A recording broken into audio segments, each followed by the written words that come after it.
Hey, Katie here. Today I want to talk to you about what I call the crazy person feeling.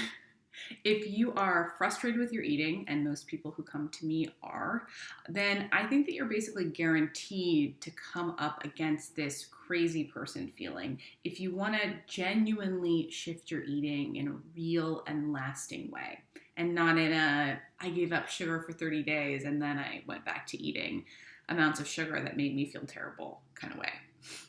So most of us, if we've never done this kind of deep work before, don't necessarily even know what I'm talking about. So I want to explain to you how you can find this feeling, what it feels like, why it's important, and what you can do about it. So first of all, how you can find it.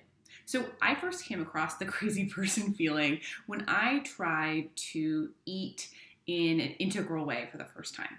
So I literally just sat down without distractions and I tried to eat when I was hungry and stop eating when I was full.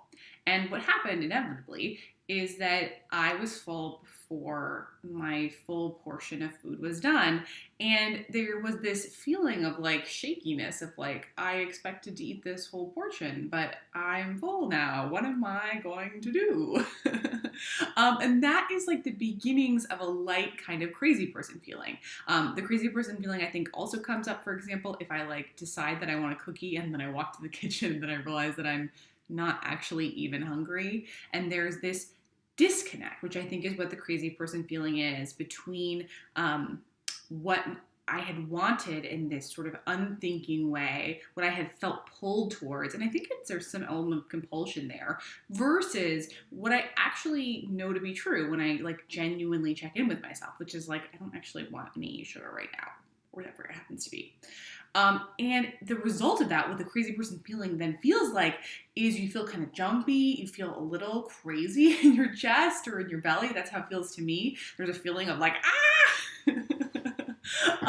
And it can be like more or less intense, right? Sometimes it's pretty mild. If you were to stop yourself and really be in touch with yourself in the middle of a binge, for example, it's probably pretty intense. When I run dessert clubs or have private coaching clients, and I assign them, for example, to like leave one piece of food on their plate, not to leave themselves hungry, because if they need more food, they can go get it, but don't finish what is on your plate, just as an exercise. The purpose is to make them feel a little crazy. And it happens. They come back and they're like, Katie, it makes me feel crazy to leave a piece of food on my plate. And that's because we are so used to getting sucked along in that compulsion. And when we pull ourselves apart from it, there's like a lot of crazy in the middle there. So I want to talk about this for a couple of reasons. The first is because I think when we feel crazy, we have a tendency to feel like something's wrong and we need to stop it. And I want to flag for you that if you're on this journey, you will come up against that feeling, and it's a good thing. So if you hit that moment where you're suddenly investigating your eating and you realize something deep and true, like, oh, I'm not actually hungry for this anymore, or I'm eating because I feel uncomfortable, or whatever it happens to be, and you simultaneously feel like an insane person, great! You hit exactly where you're supposed to be.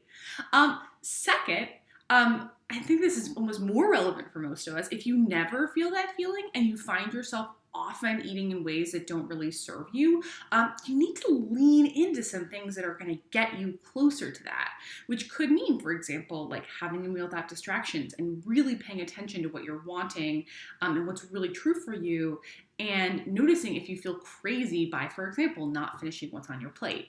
I want to sort of finish this video off by giving you just a couple of quick ideas for how to work with this. I mean, the truth is that feeling like a crazy person is uncomfortable. So if you want to be super hardcore, yeah, go ahead, lean into that sensation, like feel super crazy. Great.